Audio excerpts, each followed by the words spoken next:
কিছুদিন আগে দেখলাম বনগাঁ থানা উত্তর 24 পরগনা দুটো মেয়ে কোন মন্দিরে গিয়ে তারা বিবাহ সম্পূর্ণ করেছে। একটা মেয়ে আর একটা মেয়েকে বলছে আমরা ভালোবাসি। আজ থেকে 3 বছর আগেকার ঘটনা। জেলার নাম মুর্শিদাবাদ, থানাটার নাম বলবো না, যারা মোবাইলে দেখেছে তারা জানে। একটা মেয়ে মামার বাড়িতে মানুষ হয়েছে, মুসলিমদের মেয়ে, তার বিয়ে দিয়েছে মামারা অনেক কষ্ট করে, গরিব মানুষ। মেয়ে চলে গেছে স্বামীর বাড়িতে। যে ছেলেটার সাথে বিয়ে হয়েছে ছেলেটা নামাজি, দিনদার, ভালো ছেলে, কিন্তু মেয়েটা 1 সপ্তাহ পরে বাড়ি চলে আসে। এসে মামাদিকে বলে ছেলে আমার উপরে অত্যাচার করে, ছেলের নামে ক্লেম, ছেলে আমাকে মারধর করে, আমাকে জ্বালাচ্ছে। এরা হাইরান, ছেলে পেরেশান। আল্লাহ আমি তো কিছুই করি না, ওর সাথে আমার নামে এই মিথ্যা অপবাদ দিচ্ছে কেন? আবার বুঝিয়ে পাড়িয়ে দিয়ে এলো। ছেলেটা বললে তুমি তোমার মতো করে থাকো, কোন রকমের। আবার 1 সপ্তাহ পরে মিথ্যা ক্লেম দিয়ে পালিয়ে গেছে। এরপরে ছেলেটা সন্দেহ হলো। ছেলেটা সেই গ্রামে তার বন্ধুকে বলল এই মেয়েটা রাত্রি বেলায় কোথায় শুচ্ছে একটু খোঁজ লাগাও।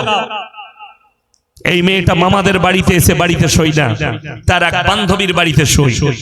এরা টিকিল দিয়েছে, সেই কামরার ভেতরে জাইলা থেকে দেখছে সে তার বান্ধবীর সঙ্গে সেক্স করছে ভেতরে। তাদেরকে ধরা হয়েছে। সেই মেয়েটা বলেছে আমি সমকামী। থানা তাদেরকে উদ্ধার করে নিয়ে গেছে। থানা বলেছে ভারতে লিগেল, এদিকে তোমরা বিচার করতে পাবে না, আপনার কিচ্ছু করার থাকবে না। যতগুলো নবী পয়গম্বর আল্লাহ পাঠিয়েছেন, সব থেকে বেশি দিন যিনি দাওয়াত দিয়েছেন, তাবলীগ করেছেন, তার নাম হচ্ছে হযরতে নূহ নবী। 950 বছর, জোরে একবার বলুন সুবহানাল্লাহ। আল্লাহ নবী সাল্লাল্লাহু আলাইহি সাল্লাম মাত্র 23 বছর মেহনত করেছে। পৃথিবীতে 250 কোটি মুসলমান, আর হযরতে নূহ নবী 950 বছর দাওয়াত দিয়েছে, মুষ্টি কত লোক ঈমান এনেছে।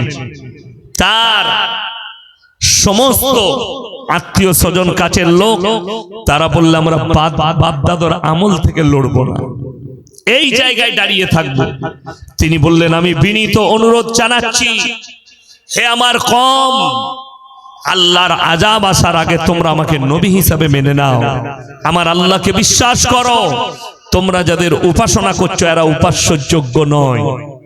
যার কাছে তোমরা ভালো মন্দ চাইছো এটা ভালো মন্দের মালিক নয়, ভালো মন্দের মালিক হচ্ছেন আমার আল্লাহ রব্বুল আলামিন। তার কম, এমন কি তার ছেলে কেনান, সে বলল হে আমার আব্বা, তোমার আল্লাহ আমাদের উপরে কি আযাব পাঠাবে? বললে মুষলধারে আর বৃষ্টি দিয়ে তোমাদেরকে বন্যায় ডুবিয়ে দেবে। চ্যালেঞ্জ ছুড়ে দিল, তোমার আল্লাহকে বলো। কেনান নূহ নবীর ছেলে আল্লাহকে চ্যালেঞ্জ ছুড়ছে, তোমার আল্লাহকে বলে দাও তোমার আল্লাহ যদি বন্যা দেয় এমন উঁচু জায়গায় চলে যাব যেখানে তোমার আল্লাহর পানি পৌঁছাবে না। বলুন নাউজুবিল্লাহ। চ্যালেঞ্জ ছুড়েছে আল্লাহকে। আল্লাহ বলেন হে আমার নূহ, এরপরে শেষ সময় নৌকায় চাপো, যারা ঈমান এনেছে নাও, প্রত্যেকটা জোড়া জোড়া জীব জন্তু পশু পক্ষী চাপিয়ে নাও নৌকায়। মুষলধারার বৃষ্টি। গোটা পৃথিবীতে মুফাসসিরিনরা লিখছেন আজকের তারিখ পর্যন্ত অত বড় প্রলয়, অত বড় বন্যা পৃথিবীর বুকে ঘটেনি। সমুদ্রের পানিকে আল্লাহ 1250 ফুট উপরে তুলে দিয়েছিলেন। কত বললাম? 1250 ফুট উপরে। গোটা পৃথিবী ডুবে গেছে নূহ নবী নৌকার উপরে। ছেলে সন্তান কিনান ডুবে মারা যাচ্ছে, তার কম ডুবে মারা যাচ্ছে। নূহ নবী আল্লাহর কাছে হাত তুলে বসলেন, থাকতে না পেরে লা আসিমাল ইয়াউমা মিন আমরিল্লাহ, ওগো আল্লাহ এটা আমার ওরসজাত পুত্র, তুমি একে রক্ষা করে নাও, আল্লাহ হেফাজত করো। আমার আল্লাহ ধমক দিলেন নবীকে, লামিনাল খাসিরিন, হাত নামাও, যে আমাকে মানেনি, আমার নবীকে মানেনি, আমার দ্বীনকে মানেনি, তার জন্য তুমি যদি আর একবার দোয়া চাও তোমার নৌকা সমেত তাদের সঙ্গে তোমাকে করেও ডুবিয়ে দেওয়া হবে। নূহ নবীর হাত নেমে গেছে, আল্লাহ ধমক দিয়েছেন, নিষেধ করেছেন রক্তের সম্পর্ক, তার জন্য আর দোয়া করতে পাবে না। সঙ্গে সঙ্গে আল্লাহ নিষেধ করেছে। আর তুমি কোন ক্ষেতের মূল্যি, তুমি কিরকম পীর, তুমি কিরকম মৌলবি, গাঁজার উপরে, মদের উপরে, মদের ভাটিতে, মদের জায়গায় জীবন কাটিয়েছে। জীবনে মসজিদের ভেতরটা কেমন দেখেনি, পশ্চিম দিক কেমন দেখেনি, জীবনে আল্লাহর নামটা লাইনি, তাকে তুমি বলছো দোয়া করে মিলাদ পড়িয়ে জান্নাতে দেব। তোমার মতো মৌলবি আগে মার খাবে কবর। তোমার বিবেককে জিজ্ঞেস করো। আর যদি কারো মনে হয় শুধু এটা তো দূরের কথা, যে মা বোনেরা বসে জালসা শুনছেন তারা শুনে যান, দুজন নবী, কজন নবী বললাম? মাত্র দুজন নবী, অতগুলো নবীর মধ্যে দুজন নবীর বিবিকে আল্লাহ জাহান্নামে দেবেন, একদম ডাইরেক্ট জাহান্নামে পড়বে। আল্লাহ কোরআনে লাকির টেনে দিয়েছেন, এটা আর পরিবর্তন হবে না কিয়ামত পর্যন্ত। দুজন নবী কে কে? হযরতে লূত নবী আর হযরতে নূহ নবী। এই দুজনের বিবিকে আল্লাহ জাহান্নামে দেবেন। এদের মারাত্মক চারটা অপরাধ। লূত নবীর বিবি মারাত্মক চারটা অপরাধের মধ্যে একটা হচ্ছে আল্লাহকে অবিশ্বাস করা, নাম্বার 2 নবীকে অবিশ্বাস করা, নাম্বার 3 হচ্ছে স্বামীর অবাধ্যতা করা, আর নাম্বার 4 হচ্ছে সমকামিতে লিপ্ত হওয়া। এখানে হাদিস শুনেলেন, নবীজি বলেছেন কিয়ামতের পূর্বে তোমরা দেখতে পাবে বর্বরতের যুগের পাপগুলো মডেলিং হয়ে ফিরে আসবে। আমার যারা স্টুডেন্ট আছেন, কলেজ ইউনিভার্সিটির ছেলে মেয়ে, তারা কান খুলে শুনে যাও, তাদের ওপরে বেঈমান কাফেররা দুটো চক্র চালিয়েছে। একটার নাম হচ্ছে সমকামী। ভারতের সুপ্রিম কোর্ট রায় দিয়ে দিয়েছে, ভারতে লিগেল। কিন্তু আমি বলছি তারা রায় দিলেও আমি ইয়াসিন প্রত্যেকটা মুসলমান ভাইকে, আমি আমার জাতিকে হেফাজত করব, আমার জাতিকে অনুমতি দেব, এই পাপে লিপ্ত হইও না। এই পাপ করার কারণে আল্লাহ পুরো একটা নসলকে ধ্বংস করেছেন, একটা জাতিকে ধ্বংস করেছে। যারা স্টুডেন্ট আছেন, যারা বিজ্ঞান নিয়ে পড়াশোনা করেন, যারা ভূগোল নিয়ে পড়াশোনা করো, পৃথিবীর ম্যাপটা খুলে দেখে লাও, যতগুলো দরিয়া আছে, যতগুলো সমুদ্র আছে, একটা দরিয়ার নাম হচ্ছে মরা সাগর। মরা সাগর, উপসাগর, যে জায়গায় একটা পোকামাকড় পর্যন্ত জন্মায় না, কীট পতঙ্গ জন্মায় না, ওই জায়গায় রওয়ায়াতে আছে আল্লাহ তাআলা হযরতে লূত নবীর কওমকে পাল্টিয়েছিলেন। কোরআনে আছে দারাবাল্লাহু মাসালাল লিল্লাযিনা কাফারু ইমরাআতা নূহ ওয়া ইমরাআতা লূত কানাতা তাহতা আবদাইন মিন ইবাদিনা সালিহাইন ফাখানাতাহুমা ফালাম ইউগনি আনহুমা মিনাল্লাহি শাইয়্যা ওয়া কিলা দুখুলান নার মা'আদ দাখিলিন।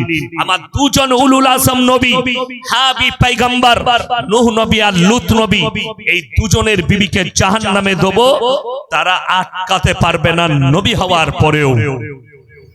হে আমার বন্ধুগণ, আপনারা মোবাইল খুললে দেখতে পাবেন কিছু যে সমস্ত মুসলিম যুবক যুবতী এই খপ্পরে পা দিয়েছো, তুমি ভেবে দেখো, অবাক হবেন শুনলে।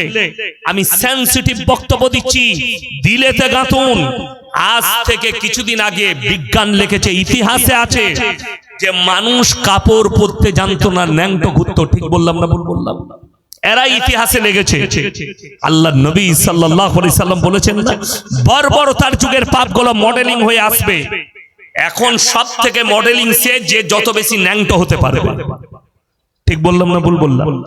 যে মেয়েটা যত ন্যাংটো হবে তাকে বলছে তত ভাইরাল। অনেক মুসলিম মেয়ে টিকটক করছে, মোবাইলে ভাইরাল হবার জন্য গান তৈরি করছে। দেখুন,